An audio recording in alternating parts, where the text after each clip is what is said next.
Plato, not Prozac, is a Lou Marinov book.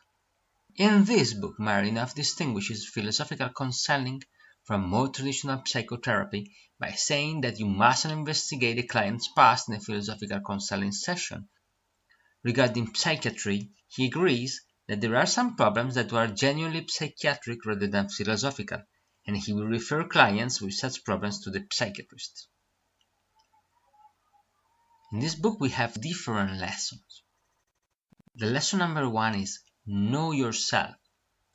From ancient past until recent years, philosophy and psychology have studied the same subject, human mind.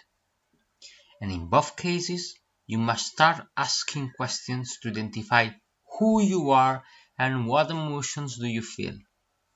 It is clear from this book that any way in which philosophical counseling is different from the psychology is that the counselor will often mention the idea of famous philosophers as a way of proving a structure of thoughts that can be helpful to the client in discovering himself.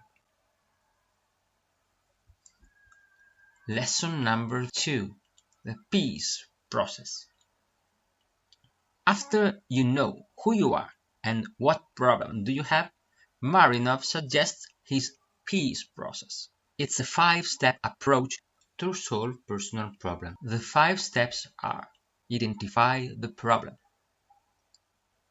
know the emotion that the problem causes, analyze the option available, contemplate your entire situation,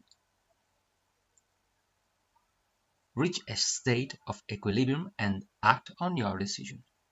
Let's have an example. Imagine that you go out and as soon as you arrive at the bus station, you realize that you have forgotten an important report for your meeting. What is your emotion? I imagine fear or anxiety. How can you analyze the situation? You have 2 possible solutions. You can go home and take the report, or go to work and try to see if you have a copy over there. The next step is the contemplation. In this step, you must contemplate without judgment the best option you have. You can go home and take the report and arrive later at work, or go to work and check if you have a copy. Contemplate these 2 options, and in the last step, you choose the best one for you. As it's a philosophical decision, in most of the cases, whatever you choose is correct. You must only think about the best decision for you. Lesson 3 is about creative thinking. This peace process makes people think about the problem, the solutions, and the consequences of each option. That's why you need to develop a creative thinking. I think that this is a very good point of this book, because if you think it over, most of the greatest philosophists were great creative thinkers.